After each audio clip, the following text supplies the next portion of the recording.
Hi. Welcome to this live broadcast, live interview for Prismatic. I'm Jane Brasher.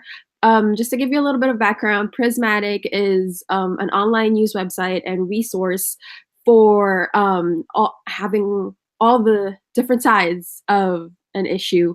You can visit us at prismatic.org.uk. Today we'll be speaking about abortion in the UK, and we have guests here. We have Leslie Hogarth and Victoria Newton, who are both researchers at the Open University, and they're the people behind a traveling exhibition called My Body, My Life. Just for the record, please, maybe Leslie could explain to us what My Body, My Life is, and what it is that you do, and what you hope to achieve with it. Okay, it's quite difficult because it's a very visual experience, My Body, My Life. It's a traveling exhibition of women's abortion stories. Actually, not just women, but people's abortion stories. And what we've done is we've taken stories that have been collected through research and also that have been contributed since the exhibition started.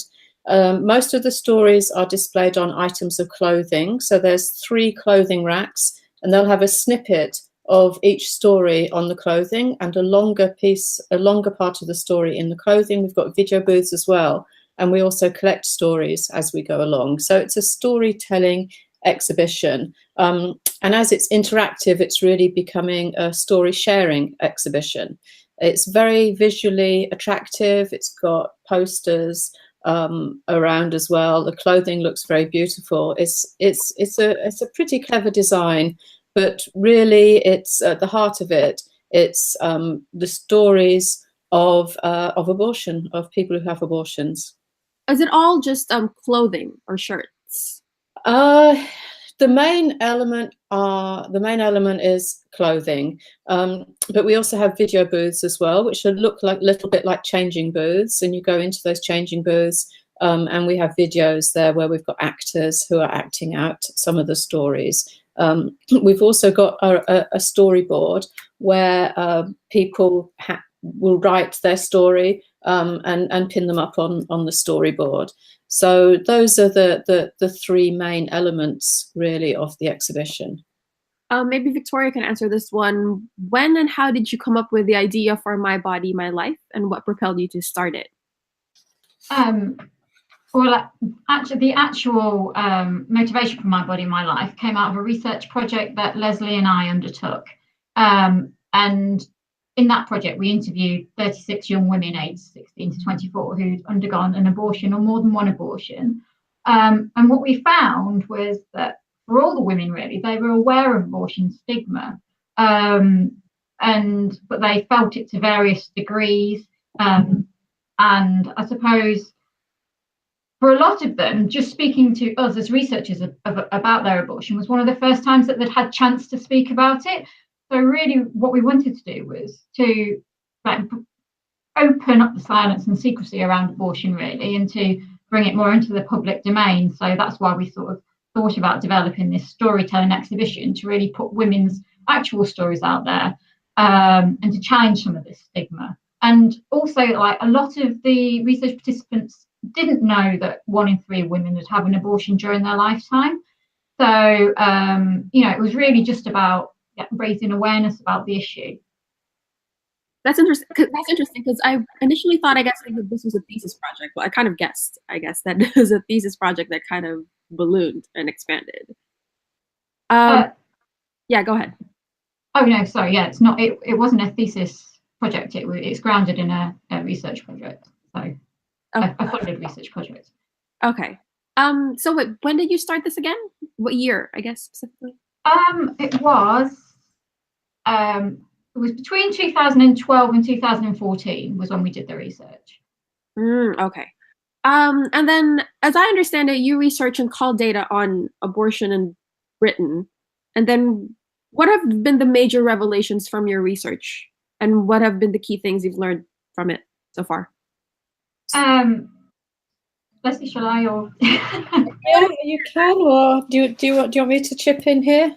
Yes, yes, you can do. Yeah. Yeah. Okay, so we have been doing research over a number of years, as Victoria said, and obviously loads and loads of issues come out when you're doing a different research project, and it's for us as researchers to take the main themes and to actually try and develop recommendations or to think about what these might mean for people who are involved in abortion, and some of the main issues that come out of the abortion research that we've done are that the wide range of reasons why women will select to have an abortion, and also the wide variety of responses that people have to an abortion.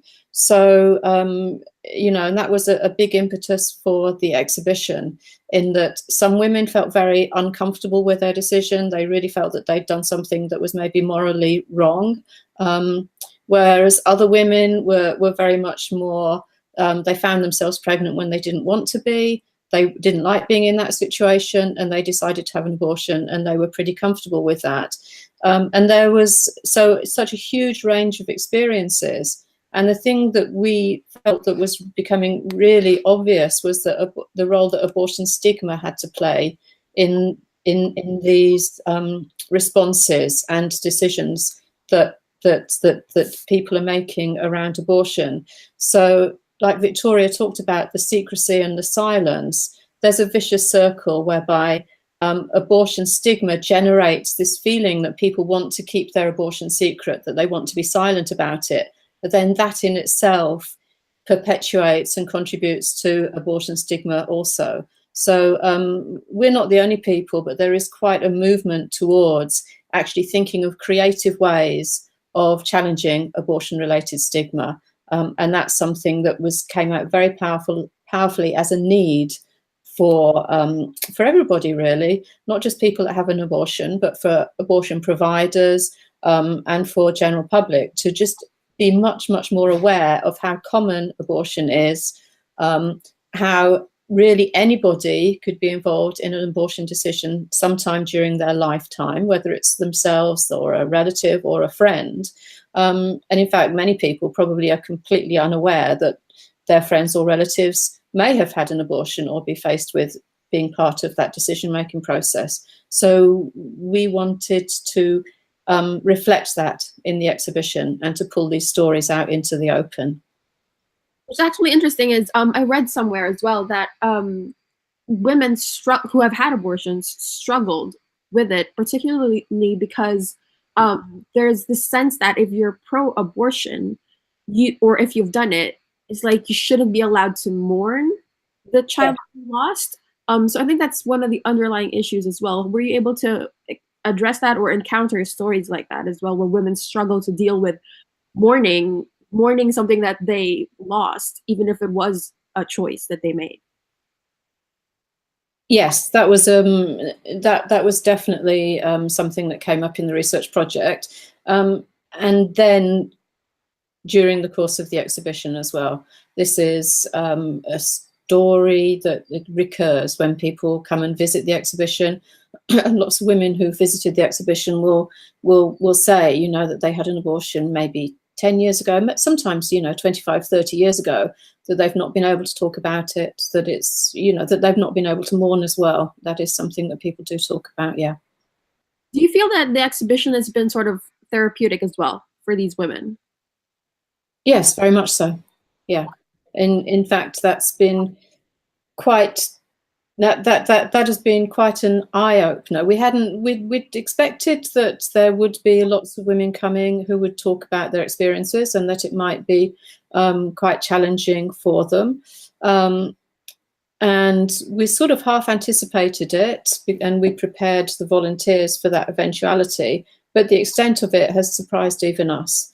That people have put in their forms and on their stories how much better they've felt about their abortion, having been to the exhibition, that they didn't feel so alone, that they felt empowered, that they felt more comfortable, and actually taking the time and the effort to thank us for putting on the exhibition. Sometimes on our website we've had messages like that, and sometimes in the evaluations that we've had for the exhibition too. So they've really been open, like when they go to exhibitions, and your volunteers, like they're um are they like prepared, I guess, for stuff like that? Like for example, when someone might break down, like they comfort these people as well. We do prepare people for that, but we also make sure that we always have somebody at the exhibition who feels comfortable in taking women to one side if necessary and having more of a lengthy discussion with them. And we also have information of referral resources for women, where women can go if they want to discuss these issues in more depth too. Okay, so maybe Victoria can answer this one. What has been the response, I guess? Like, how would you quantify the response? I guess, has it been overwhelmingly good, bad, the exhibitions, and which cities have you been to so far? Okay, so we've been to 4 cities so far. We went initially to the Edinburgh Fringe Festival with the University of Edinburgh. We've been to the University of Ulster in Belfast, University of Oxford, so we put the exhibition on at Oxford's centre, and we've also been to London. So we've been to 4, but overwhelmingly, actually, the reception to the exhibition has been really positive. So we invite visitors to contribute, their thoughts, their feedback, as well as their own stories.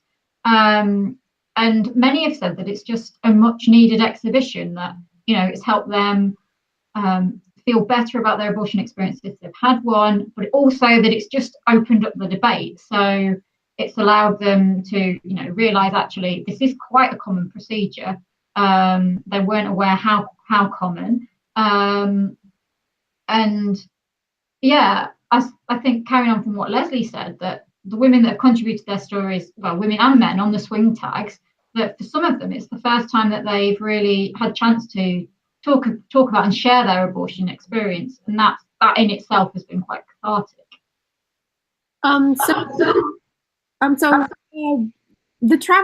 fact that it's a traveling exhibition, like when you were thinking about this at the beginning, was it at the very least daunting? Just thinking about the logistics of it all, like how did you guys kind of reconcile with that? So Leslie, do you want to take this one since? Yes. Yeah. Okay. So the first thing we did was we held a workshop of people who we knew, who apart from ourselves, who were involved in abortion research, but also providers of abortion, and also people who were involved in sexual health in other ways. So the Family Planning Association, specialists from Public Health England. So we had a really, really large workshop of specialists in the area. And we mapped out what it was that we wanted to do. So we started off with the idea of normalization and tackling abortion stigma. And by the end of the workshop, we decided that what we wanted to do was to have a pop-up traveling exhibition that would be, the main audience would be people who had been affected by abortion, but also the general public. And from there onwards, it was really down to a combination of thinking through how that would work with the designers of the exhibition, the liminal space, who were quite experienced in designing pop-up exhibitions, and then working out the funding and how it would travel from place to place. It's quite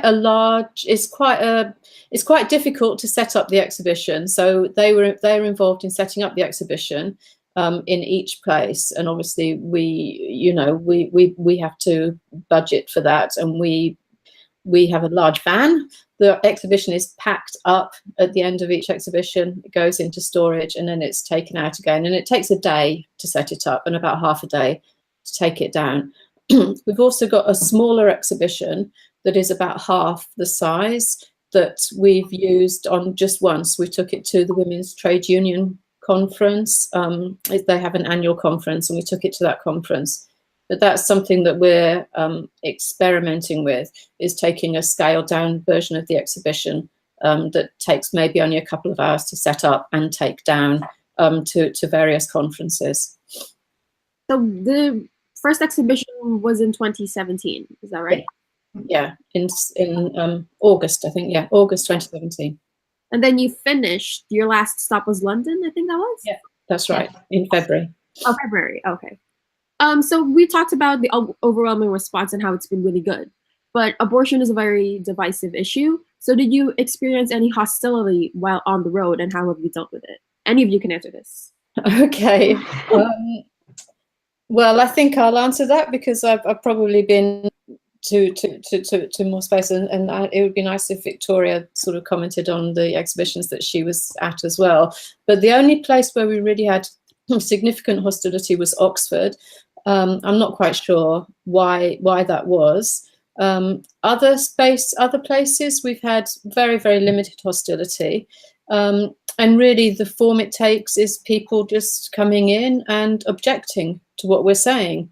Talking about not being overly aggressive, but talking about why abortion is a bad thing and why women who have an abortion will regret it, about the right to life and these sorts of arguments. And really the way we deal with that is by listening to what people have got to say, and discussing the issue with them, inviting them to actually look at the stories in the exhibition to see exactly for themselves how common abortion is, how many, what are the different reasons why somebody might have an abortion, and to really dwell and think about those individual stories, and in particular thinking about how easy it is to become pregnant when you don't necessarily want to be, or when you're not planning it at that particular time.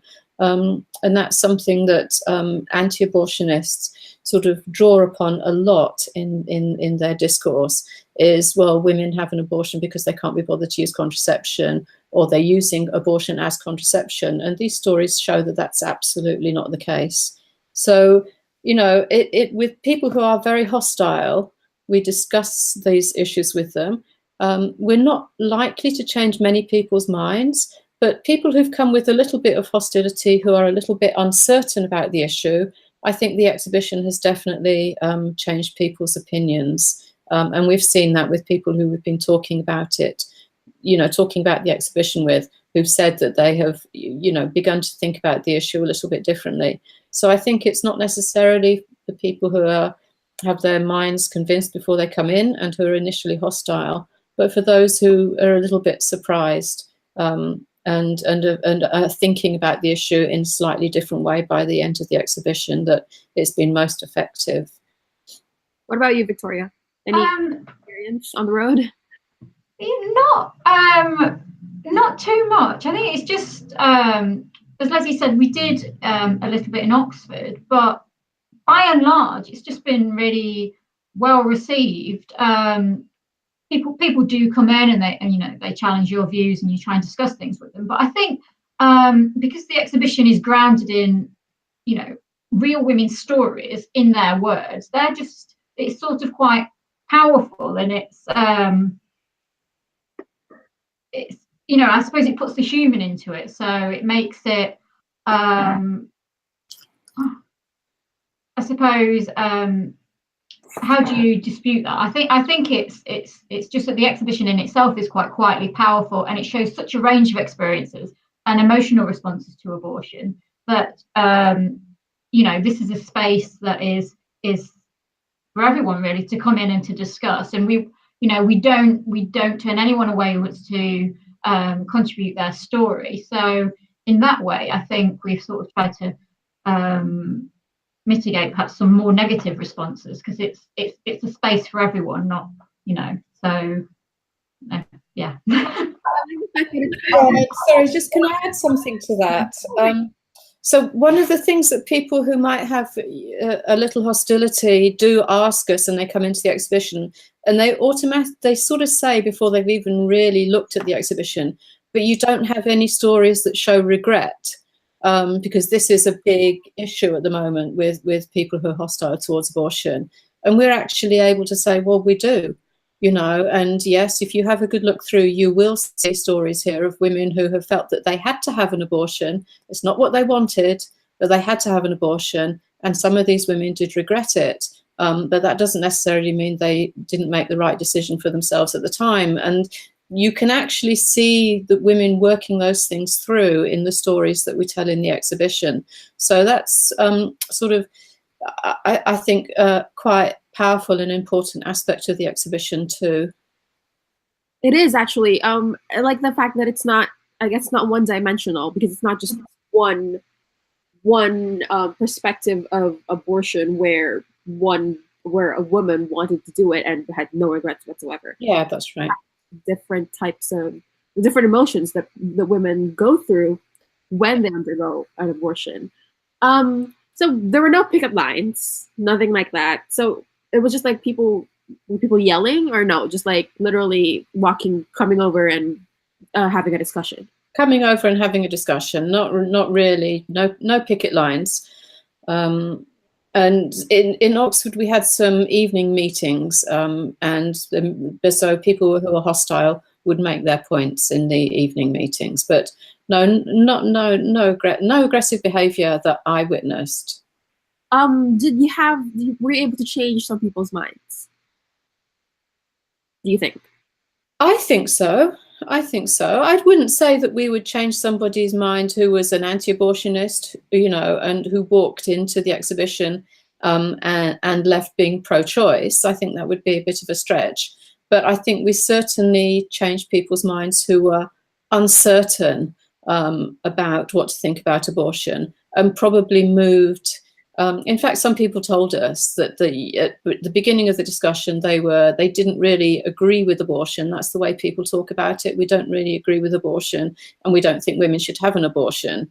But by the end of the conversation, it would be something like, well, I wouldn't have an abortion, but maybe it's okay for other women in different circumstances for them to have an abortion. And that's quite a significant shift, actually. I like the point, actually, especially about the stories, like the fact that this entire thing is anchored on actual women's stories. Yeah. Because, as Victoria mentioned, like there's no way you can dispute that, because these are real life experiences. And what are you going to say to women who actually experienced it and who actually had to make these tough choices for themselves? Yeah.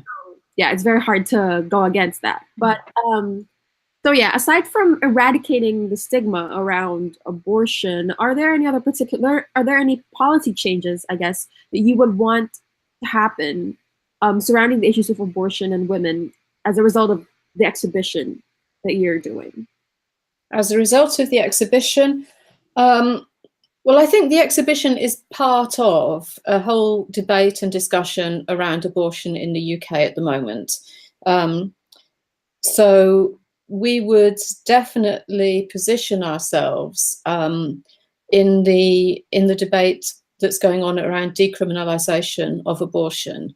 So, for instance, people think that abortion is abortion on demand in the UK. That's not the case at all. Women are criminalised if they have an abortion, except under certain circumstances, and those circumstances have to be agreed by two doctors. Now, for most women, that means it's very easy for them to get an abortion, but it still has to go through those legal requirements. And we very much believe that abortion decision is a decision for the woman, for the person who is pregnant, that it is not a decision for two doctors to make. So we would like to see the law changing in that direction. And I think that the stories are a very powerful way of showing that women making these decisions for themselves, that they think things through, that ending of the secrecy and silence also needs to be matched by some changes in the law as well. Is there any other abortion law in the world that you're familiar with that you feel should be something that the UK should strive for? Well, abortion has been decriminalised in Canada and in some states in Australia. So I think that is something that we're looking towards and discussing at the moment. So did your research find specifically how the stigma surrounding abortion affected young people in Britain? So did I hear that right? That you said that your research was about early 20s women? Yeah. Yes, so the original research was young women 16 to 24. So the original project that Leslie and I did was with young women 16 to 24. But the stories in my body and my life are broader than that, because we've taken them from a number of different sources and different research projects that our partners have also undertaken. But I suppose in relation to our research, it was just that abortion stigma, all participants were aware of it. To what extent they felt it or not was varying. So you had cases of women feeling guilty for not feeling guilty because they were very sure that the decision was right for them at that time. Some were more ambivalent about their decision, and others expressed feelings of regret. So it was just a whole range of experiences, really. Leslie, is there anything that you want to add on to that?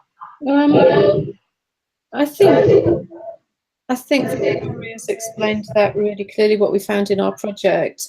I'm just sort of thinking things through a little bit, and from some of the responses we've had at the exhibition, it seems that, and this is quite natural really, that obviously the older you get, the more likely you are to have had experiences of thinking that you might need an abortion, or knowing people that have had an abortion and realizing that it's not quite such a simple issue as you might have thought when you were in your teens or early 20s.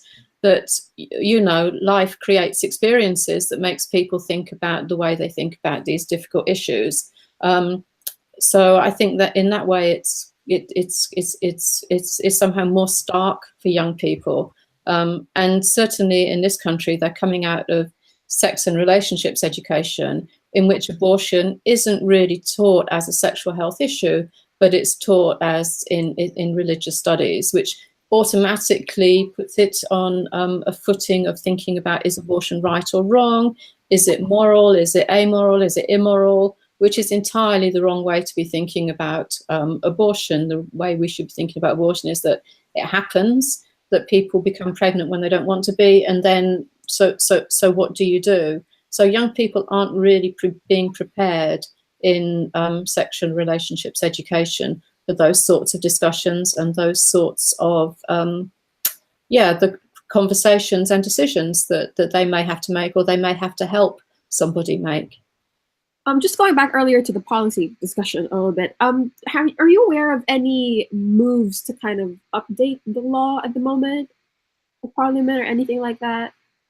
Well, there are some private members' bills that are being developed, but we don't know whether they're going to be heard or not. So there are moves to put forward some legislative proposals. They're not on the table at the moment, and they would require for one of our MPs to be drawn in. So what happens is that there's a draw for people to put forward what we call a private members bill. And not everybody gets to do that. And if you get near the top of the pile, then you can possibly put forward a bill of your own choice. But there's no move for government to legislate on this. Okay. Well, something in Ireland is happening soon. There's an abortion referendum coming up where people will decide whether to appeal the 8th Amendment. During the exhibition, could you talk about the encounters or the stories that you specifically heard from Irish women who had to travel from Ireland to England to get an abortion? Yeah, well, we didn't. We had quite a few. Some of our stories are from women in Northern Ireland, a fair few stories in Northern Ireland. We have fewer stories from the Republic of Ireland, but the issues are very, very similar. So basically, women are very unlikely to be able to get an abortion in Ireland. Their life has to be in danger, and even then, as we've seen, women can be denied an abortion. So they travel to the UK, and the stories then are really very traumatic for women. First of all, because raising the money in the first instance, it means that they have to talk about their abortion when they might not want to do. And some women are not able to travel, so they would then try and access an abortion illegally in their own country. And then it's very difficult for them when they come to the clinic. They have to have their abortion and then sort of leave immediately. It's only if they get support through an organisation called the Abortion Support Network that they get really social support around their abortion. So, you know, it's a very, very difficult situation. And women without the means and women who don't have travel documents are, you know, they're basically being denied an abortion and forced into enforced motherhood or illegal abortion. I mean, those are the choices, really. Did your research reveal anything about that as well? Anything specifically about Irish or Irish women? Not our research. There's other research in the UK around women from Ireland and Northern Ireland, and in fact, there's another storytelling exhibition that's in the south of Ireland as well, which is I hear and I've seen online a very powerful storytelling exhibition too of women who travel. And in our exhibition, we had a small photographic exhibition that was part of the exhibition in two places, which is women who've travelled from Northern Ireland to have an abortion, and it's photographs of their journey, and that's quite powerful too. Yeah, because I'm particularly interested about young people from Northern Ireland and Ireland as well, because it's like, as you mentioned, they probably don't have the resources, the financial means to travel, and I was wondering, like, if you've heard stories about like that specific impact on them. Right. So what we think is happening now, the numbers of women who are travelling now has declined anyway. It's very difficult to get the data on this, but what we think is happening now, and there is evidence on this, is that women are accessing medical abortion illegally across the whole of Ireland. So they're resorting to, I won't say unsafe abortion, because medical abortion, if the right medications are taken, is a very safe procedure. But these are illegal abortions, and women are risking being prosecuted by having these abortions. And people who help them are indeed being prosecuted for these medical abortions at the moment.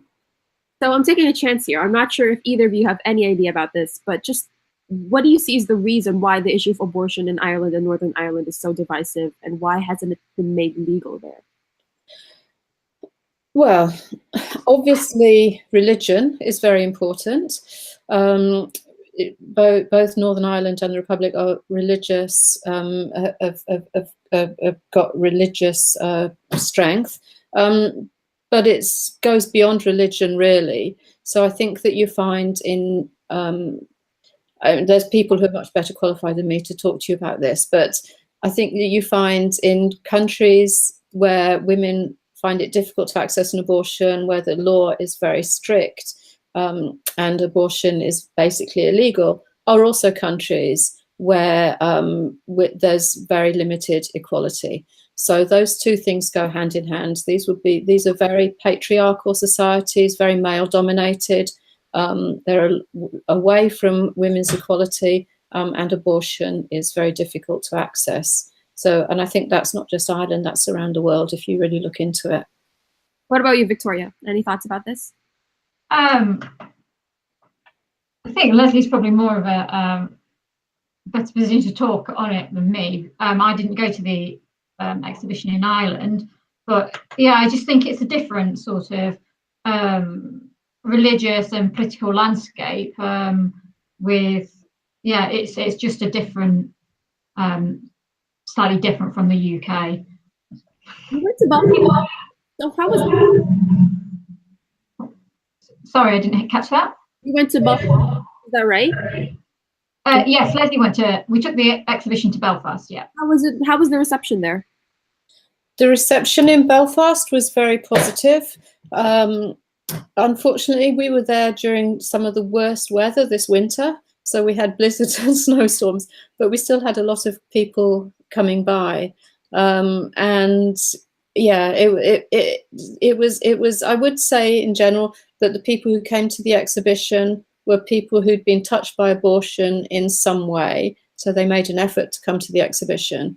And one thing that is certain, and we had these discussions at the exhibition and with people who were visiting, is that we couldn't have had that exhibition about 10 years ago. And this, I think, is interesting, because things are changing in Ireland, both north and south also. So hopefully, and I think it's quite likely that the referendum result will go our way, and things might change in the north as well. It's slightly different situation, but activists, pro-choice activists in the north have been very active over the last for a very long time, but having more and more success over the last 5 or 6 years. And just recently, one thing that is enormously positive is that the British government has agreed to fund abortions for women coming over from Northern Ireland. And there has also been a fund set up to help them pay their travel costs too. So whilst that's not perfect, it is a big step in the right direction. So women can apply for it. Women are entitled to, and are now entitled to, come and have an abortion for free. And that will be, they don't have to pay for that now. They still have to pay their travel costs, but they can apply to have, there's a fund that will refund their travel costs, but they have to apply for that. Oh, it's a good thing then. That would make the abortion support network a lot easier, I guess. Yes, yes.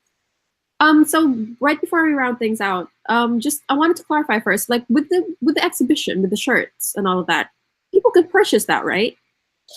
No, people can't purchase the shirts that have actually got individual stories on. We do have like a generic T-shirt which just has "My Body, My Life" on it, and that's available. We're not really a business, so we can't sell those, but we have them available. Volunteers can have them, and people make a donation, they can take one away with them. Shall I get one? I've just got one in the next room, if you'd like to see one. Yes, okay, go ahead.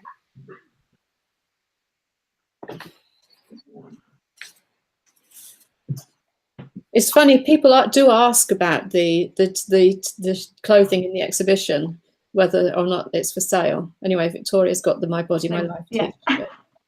Oh, there it is. Okay. Yeah, sorry. Yeah. Okay, that's the main shirt. All right. Yeah.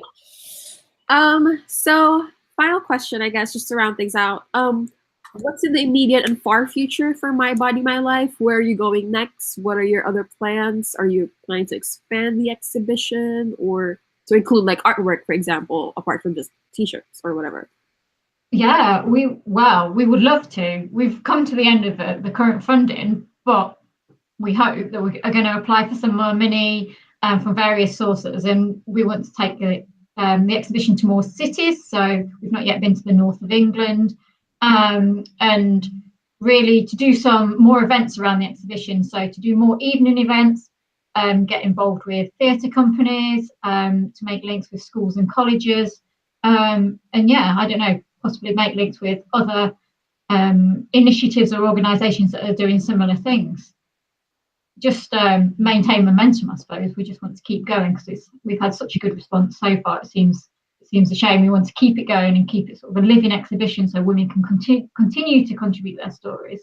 And we can hopefully continue to challenge this silence. So continue the travel. Sorry, I didn't get that. That was. You're planning to travel again this year. If we can get some more funding. At the moment, we haven't got any in place, but we're hopeful that we'll be able to secure some from somewhere. Okay. So thank you both very much for joining us today and for sharing your thoughts and your insights on the issue. I know it's a very divisive one, and I know that and then your work is very important as well. And so yeah, thank you for all of those watching. You can follow us on social media. It's at prismatic.org.uk, and then on Facebook and on Instagram and Twitter, we're Prismatic Live and Live Prismatic. So thank you for joining us, and we'll see you next time.